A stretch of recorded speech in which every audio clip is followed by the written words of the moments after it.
말씀 준비하면서 아이들이 읽는 그 동화한 토막을 읽게 됐습니다. 그 동화 내용이 제목이 이렇습니다. 해와 달의 말싸움. 해와 달의 말싸움, 이런 동화였습니다. 어느 날 해와 달이 만났어요. 그러더니 막 말쓰자라고 하는 거예요. 먼저 해가 말합니다. 나뭇잎은 다 초록색이네, 이렇게 얘기를 했어요. 그랬더니 달이 말하길, 무슨 소리야? 나뭇잎은 다 은빛이야, 이렇게 얘기를 했다. 그러니까 이게 기가 막힌 거야, 이제 해가. 그러니까 이번에는 또 달이 먼저 말합니다.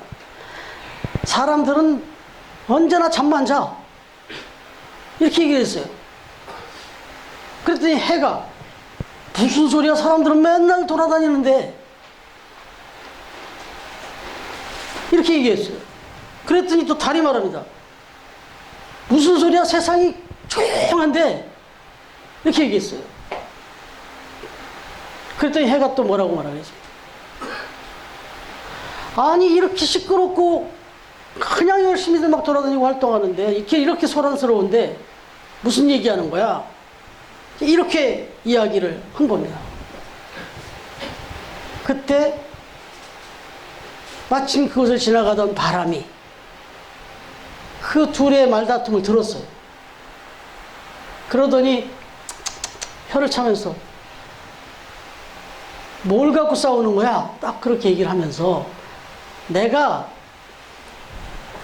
하늘에 해가 떠 있을 때도 돌아다녀 봤고, 내가 달이 떠 있을 때, 하늘에 달이 떠 있을 때도 내가 돌아다녀 봤는데,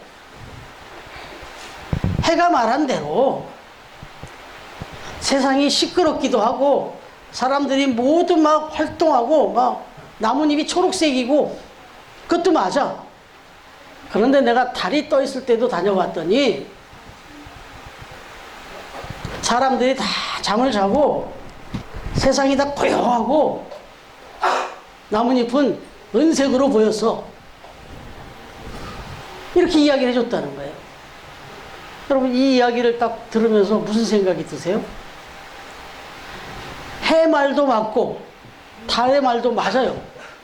그러나 해는 자기가 본 것, 자기가 경험한 것만 갖고 우긴 거고, 달도 자기가 보고 자기가 경험한 것 갖고 우긴 거예요. 그러다 보니 상대방 얘기를 받아들일 생각도 없고 그냥 이게 싸움이 된 거예요.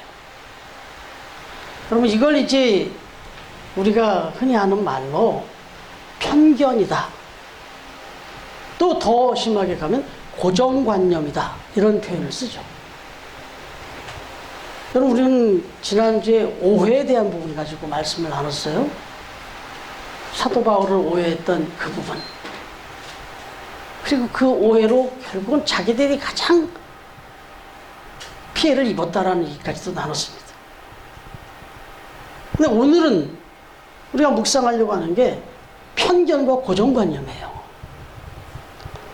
특별히 하나님을 믿는 이 성도로서 가장 조심해야 되는 것, 정말 유의해야 되는 게 있다면 편견과 고정관념입니다. 왜냐하면 지금 편견과 고정관념은 다툼을 일으켜요. 다툼을 일으킨다. 편견도 고정관념도 일면은 맞는 얘기예요. 근데 그게 다가 아니라는 걸 인정 안 해서 문제가 되는 거지. 그런데 우리 그리스도인들이 사실 역할은 화평케 하는 자들 아닙니까? 그런 분쟁과 다툼이 있어도 마치 바람의 역할처럼 이렇게 피스메이커 역할을 해야 되는 사람들이 바로 저와 여러분이란 말이죠. 그렇기 때문에 이 피스메이커로 살아갈 때, 가려고 할 때 가장 장애물이 되는 게, 조심해야 되는 게 편견과 고정관념이다. 오늘 말씀을 통해서 한번 다시, 제가 그냥 일반적인 교훈을, 일반적인 강론을 드리는 것이 아니기 때문에 말씀을 통해서 하나님께서 들려주시는 그 메시지를 우리가 한번 새겨보려고 하는 겁니다. 오늘 우리가 함께 읽은 본문은 바로 이 편견과 고정관념에 사로잡힌 유대인들에게 고난을 받고 있는 이 바울의 모습을 또 소개해주고 있는 겁니다. 27절부터 31절까지가 다 그 내용이고, 그 후로 이제 그 다음에 이어지는 내용이 이제 있는데, 예루살렘에 도착한 바울, 오해를 받았잖아요. 지난주에 우리가 묵상했지만, 뭐 율법도 안 지키네, 모세도 막 거역하네, 뭐 이런저런 얘기들을 할례도 무시하네, 뭐 이런 오해를 받았는데, 그래서 그 오해를 풀어주려고 어떻게 했다고요? 뭐 그런 것이 중요한 게 아니고 진짜 구원은 예수 그리스도라는 걸 강조하려고 했지만, 저들이 하도 그렇게 하니까 그들이 이해하게끔, 그래, 그 말도 맞는 얘기인데 그게 다가 아니라는 걸 보여주기 위해서 그 네 사람의 그 서원자들을 데려다가 머리도 깎아주고 자기 돈을 들여서 머리도 깎아주고 결례를 다 해주잖아요. 그래서 그걸 풀잖아요. 그런데 그 결례가 이제 끝날 쯤이었어요. 결례가 다 끝나지 않고 결례를 이제 다 행하는 그 끝날 때쯤이었는데, 이번엔 또 다른 사람이 나타났어요. 그때는 예루살렘에 있는 유대인들이 그랬어요. 예루살렘에 있는 유대인들이 막 이렇게 공격을 했다가 오해를 하면서, 근데 이번엔 저 소아시아에서 어떻게 보면 따라온 것도 아니지만 어쨌든 절기를 지키기 위해서 이렇게 이 예루살렘으로 왔던 소아시아에서 온 유대인들, 디아스포라 유대인이죠, 우리가. 그 사람들이 왔는데, 이 사람들이 와서 보니까 사도 바울이 딱 거기서 또 사역하고 있는 게 보인 거예요. 그런데 사도 바울을 한눈에 알아볼 수 있었던 것은, 이 소아시아에서 왔는데 이 사람들이 어떤 사람이냐면 에베소에서 왔다고 돼 있어요. 소아시아지만 특별히 거기에 수도라고 할 수 있을 만큼 유명했던 도시가 에베소인데, 그 에베소에서 온 사람들이었어요. 그래서 에베소에서 왔기 때문에 특히나 사도 바울이 에베소에서 3년 동안이나 그렇게 그 사역을 했잖아요. 그러다 보니까 금방 알아본 거예요, 사도 바울을. 저 사도 바울 아냐? 저 바울 아냐? 이렇게 금방 알아본 거죠. 근데 이번에는 이 사람들이 또 오해를 하면서 또 공격을 합니다. 소동을 일으키는데, 이번에는 오해 정도가 아니라 이 사람들의 머릿속에 박혀있는 고정관념, 이 편견이 문제가 된 거예요. 예루살렘에 있었던 사람들은, 유대인들은 사도 바울이 하고 다녔던 사역에 대해서 오해를 했어요. 그렇다면 이번에 따라온 이 소아시아에서 온 이 유대인들은 오해가 아니에요. 편견이에요. 고정관념이에요. 어떤 문제가 있었나 보시면, 이 이스라엘 백성과 율법과 성전을 회방하고 있다. 성전을 모독하고 있다. 그리고 자신들이 갖고 있는 선민 사상을 다 무효화하고 있다. 이거였어요. 무슨 얘기냐면, 자기들은 아브라함의 후손이에요. 아브라함의 후손으로 하나님의 특별한 사랑을 받은, 택함받은 선민이다라는 의식이 있었어요. 그래서 자신들은 이방인들이 결코 들어올 수 없는, 범접할 수 없는 성전을 가지고 있다. 그래서 이 성전을 통해서 결국 자기들만이 하나님 앞에 구원을 받을 수 있다는 이런 성전의식과 선민사상이 있었다. 그래서 자신들은 유대인으로 태어난 것을 너무 감사했어요. 이방인으로 태어나지 않은 것을. 그리고 심지어는, 그러면 자기들 이 선민으로 택함받은 이 유대인들 말고 나머지 사람들은 뭐예요? 이 사람들은 지옥의 땔감으로 만들어 놓은 사람들이다. 이런 정도로 생각을 했어요. 저 사람들은 다 지옥으로 갈 거고 결국 지옥의 땔감으로서 다 죽어갈 사람들이다. 이런 생각을 했어요. 더 심하게는요, 그러면 지옥의 땔감으로, 그러면 나무로 만들어 놓지 왜 사람으로 똑같이 만들어 놨냐? 그거는 저 사람들이 우리를 섬겨야 되는데 우리가 거부감 느끼지 않게 우리하고 똑같은 모습으로 만들어갖고 우리를 섬길 때 우리가 하나도 불편하지 않게, 거부감이 안 느끼게 하려고 하나님이 비슷한 모습으로 만들어 놨을 뿐이지 전 인간도 아니다, 이렇게 봤어요. 이 무서운 편견이고 무서운 고정관념이에요. 그러니 이런 생각을 갖고 있는데 사도 바울은 어떻게 하고 다녔어요?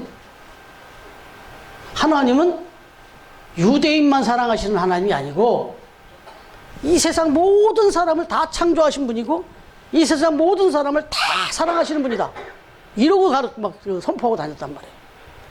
거기다가 예수 그리스도를 믿는 사람이라면 누구든지 구원을 받게 된다. 유대인이기 때문에 구원받고 이방인이기 때문에 구원 못 받는 게 아니라 예수 그리스도를 믿는 사람, 믿냐 믿지 않느냐가 기준이다. 이게 복음이다. 누구든지 열려있다. 심하게 이 말은 유대인도 예수님을 믿지 않으면 구원받을 수 없다는 얘기가 된 거예요. 이제 이러니까 이 소아시아에서 따라온 이 유대인들이 자기들의 그 고정관념과 편견에 정면으로 부딪히니까 이게 안 되겠는 거예요. 그래서 사람들을 선동합니다. 막. 이게 참 비겁한 방식이에요. 자기들이 그러면 지금 단도직입적으로 얘기하면 되는데 막 선동을 합니다 또.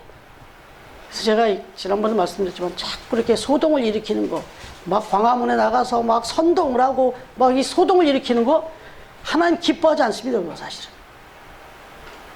정말 의롭게 싸워야죠. 한 명이 됐든 10명이 됐든 숫자가 문제가 아니라 내가 바로 하나님 앞에 바로 서야 되지. 막 선동하고 뒤에서 부추기고 자기 뒤로 싹 빠져있고. 이거 진짜 나쁜 거거든요. 여기서 또 그렇게 선동을 한 거예요. 막 분노하고 선동을 한 겁니다. 그런가 하면 또 한 가지가 있었어요. 이건 좀 오해성이긴 하면서도 이것도 그 편견에 의한 오해였어요. 드로비모라는 사람이 나오죠, 여기. 드로비모. 바울과 함께 예루살렘에 올라온 이방인 동역자들 가운데는 에베소 출신의 드로비모가 있었어요. 역시 이것도 에베소 출신이기 때문에 금방 알아봤을 거예요.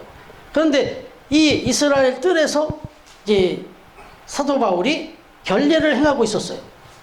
사도 바울이 여기 와 있다는 걸 알았는데, 그리고 또 이스라엘 사도 바울 곁에 드로비모가 있다는 것도 봤어요. 그랬는데 이번에는 보니까 사도 바울이 그 성전 안에서 결례를 행하고 있더란 말이에요. 그럼 저 안에 지금 드로비모도 있다는 거 아니야? 이렇게 딱 판단한 거예요. 드로비모는 유대인이 아니고 이방인이란 말이에요. 이방인 결신자예요. 그런데 사도 바울이 지금 같이 왔는데, 같이 활동하는, 같이 곁에 있는 걸 봤는데, 지금 보니까 성전 안에서 사도 바울이 결례를 행하고 있는 걸 보니까, 그럼 저 안에 지금 드로비모도 있다는 거 아니야? 이렇게 된 거예요. 근데 이게 왜 문제가 되느냐? 당시에 이 성전 중심, 그리고 이 선민 사상에 굳어있던 이 유대인들에게 있어서는 이 성전에 유대인이 들어오면 그건 죽여도 된다, 이런 법이 있었어요. 에?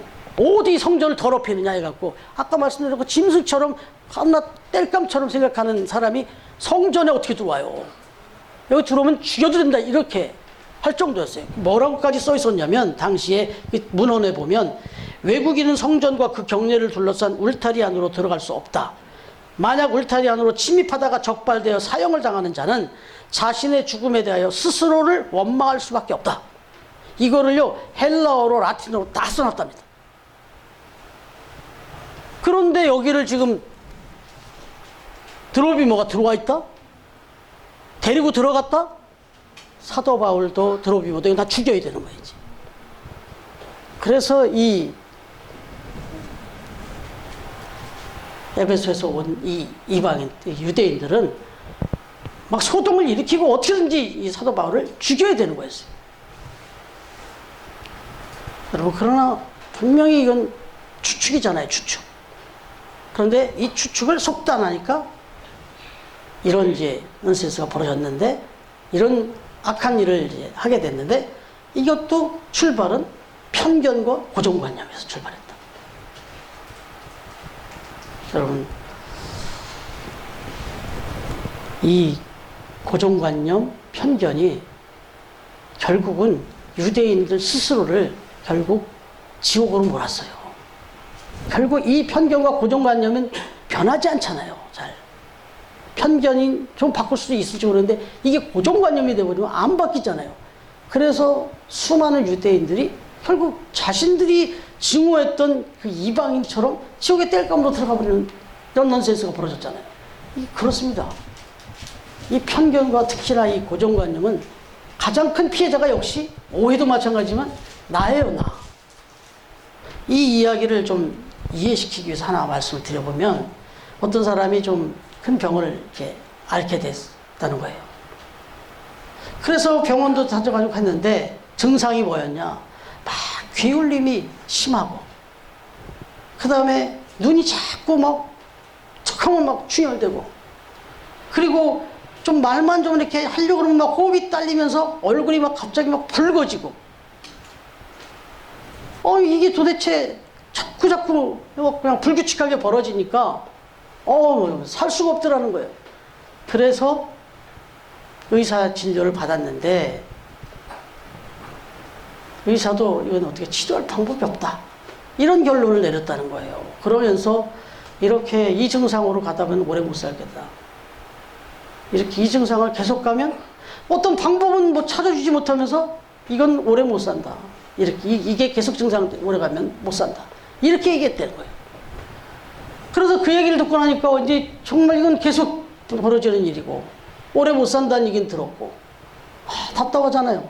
근데 자기의 평소에 그 좀 하나의 그 버킷리스트라고 할까요? 뭐 그런 게 하나 있었는데, 소원이 하나 바람인데, 좀 좋은 양복을 한번 여러 번 입어보는 거. 그게 자기 소원이었대요.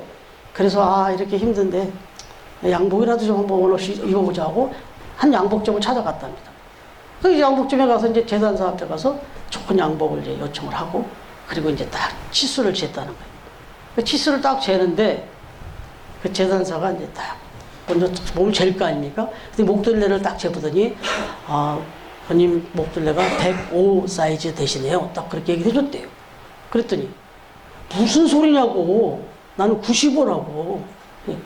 아니 지금 재보니까 105 정도를 입으셔야 딱 맞을 것 같아요. 그렇게 얘기하니까 무슨 소리냐고, 나는 어렸을 때부터 자라서 지금까지 항상 95만 입었다. 그러면서 난 95다. 95에 맞춰 달라. 뭐 이렇게 얘기를 하더래요. 이 재단사가 화가 확 나는 거예요, 이제. 몇 번을 쟀는데, 이 재단사가 딱, 재든 걸 탁 내놓고, 손님이 만약에 95 와이셔츠 그런 거를, 이런 옷을 입고 돌아다니면, 귀울림이 막 심하게 일어나고, 충혈이 막 되고, 또 뭐예요? 예? 얼굴이 무슨 말만 하려고 해서 얼굴이 벌거지고 그러다 오래 못 살아요, 이러더라는 거예요. 그 얘기를 딱 듣고 나니까 이거 들은 얘기잖아요. 의사는 그 상황만 딱 진단을 했는데 그 원인은 이 재단사가 잡아냈어요. 나는 95야 하는 이 고정관념, 이게 자기 목을 졸랐던 거예요. 결국 이분한테는 이 중병의 원인, 죽을 병에 이를 이 중병의 원인이 와이셔츠였어요. 이 와이셔츠가 고정관념이었어요. 무슨 소리야? 나는 이거야 하고 딱 박혀있는 이 고정관념, 이게 자기 목을 조인 거예요. 결국 죽을 병까지 가는 거예요.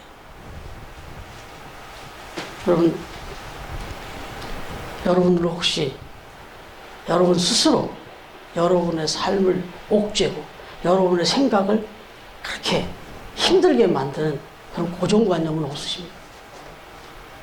1차적으로야 이 고정관념 때문에 다른 사람의 목을 조르고 다른 사람의 생각을 조르고 다른 사람을 아프게 하죠. 근데 결정적으로 그것 때문에 못 사는 사람은 나예요. 빨리 내 삶을 계속 돌아보시고 이 고정관념을 깨야 돼요.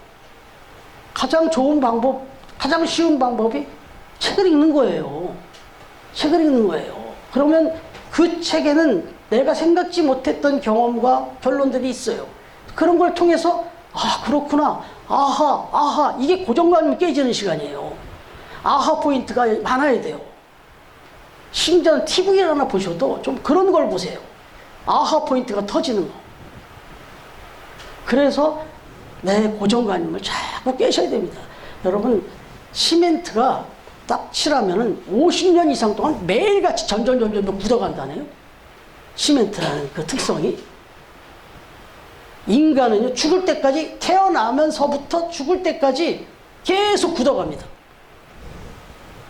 물론 성장하는 그 과정 일정 기간 동안은 유연하게 이렇게 해주는데 다 성장이 끝났다 싶으면 그때부터는 굳어갑니다. 언제까지? 죽을 때까지. 완전히 굳으면 죽은 거예요, 그게.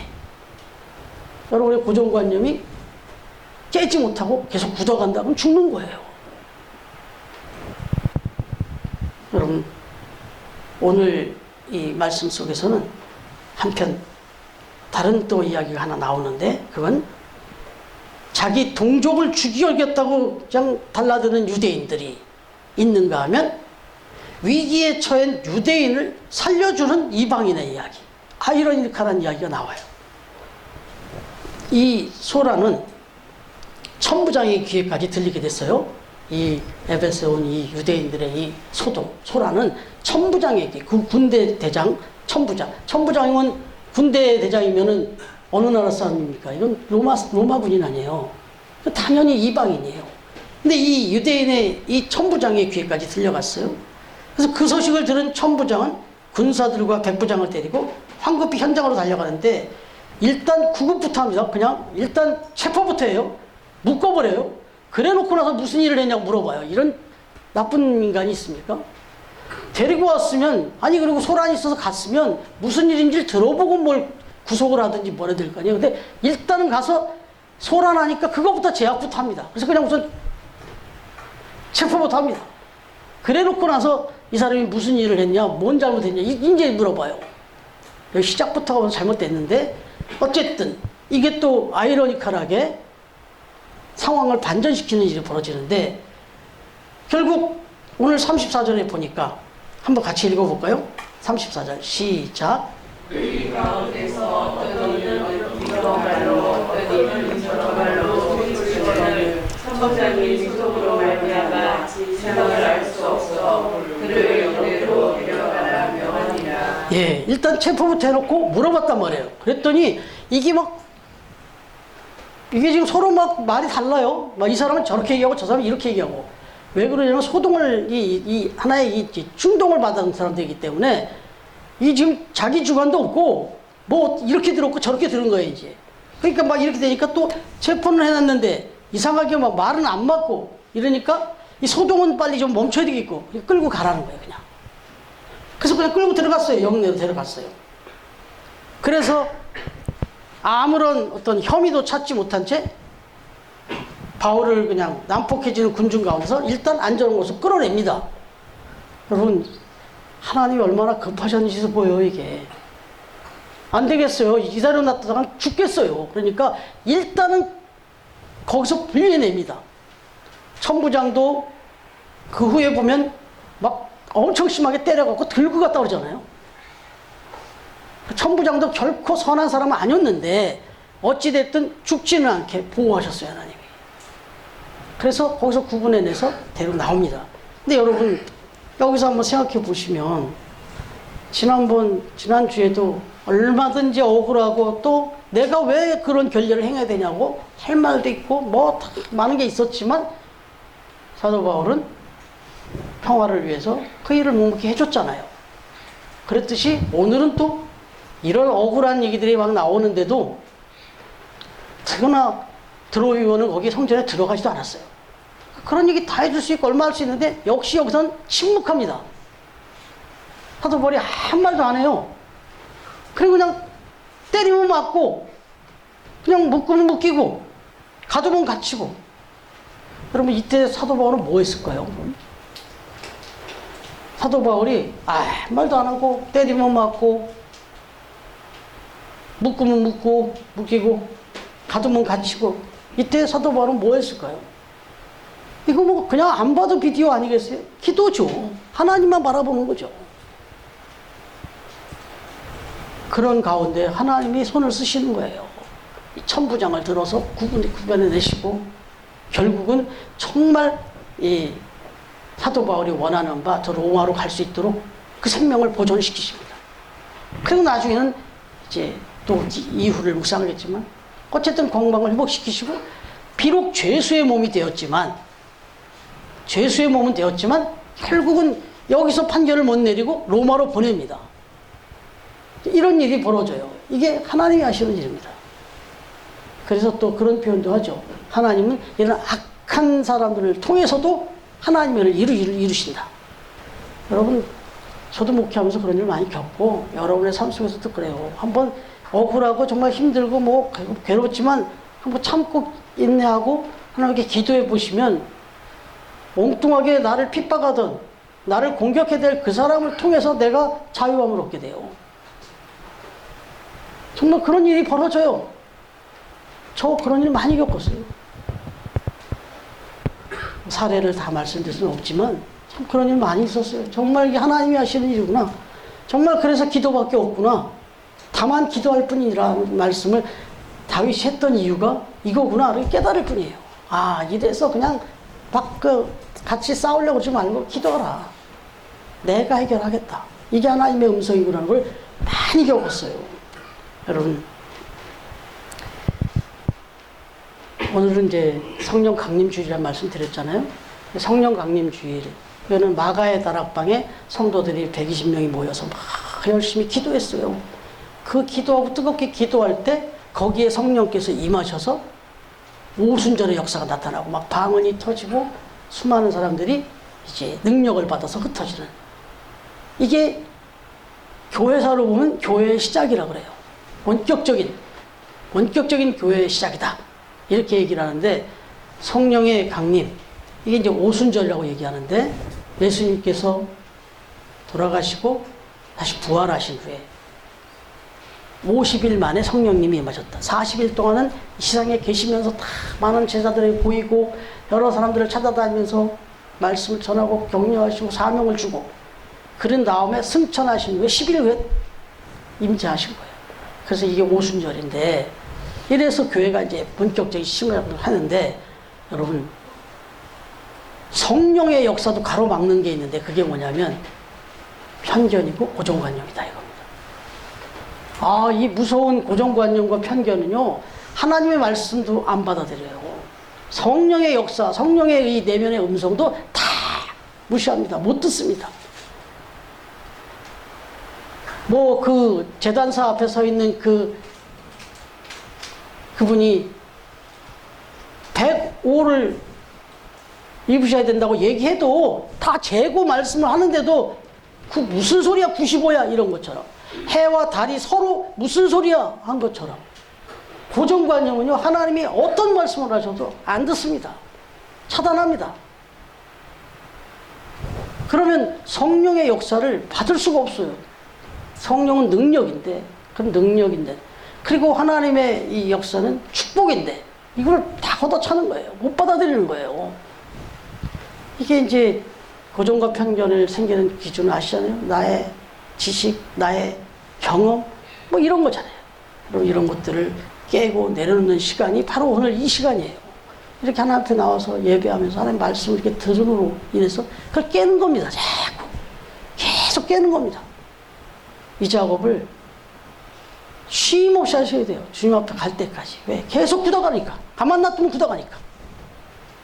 여러분, 정말 본문에서 보는 것처럼 극단적인 행동까지 서슴지 않게 되는 게 편견이고 고정관념이라는 걸 생각할 때 가장 큰 피해는 나라는 걸 생각하면서, 그리고 이게 결국 트러블 메이커가 된다는 거, 이걸 생각하시면서 적어도 오늘 이 말씀을 나눈 저와 여러분, 우리 처음교회 성도들은 정말 하나님이 주신 은혜 안에 이 성령의 강림을 그대로 받아들여서, 그래서 성령의 역사를 받아들여서 정말 피스메이커로 그렇게 세상을 평화롭게 이롭게 하고 또 내 자신이 평안한 기쁨을 누리며 살아가는 그런 복된 처음 가족들이 다 되기를 주님의 이름으로 축원합니다.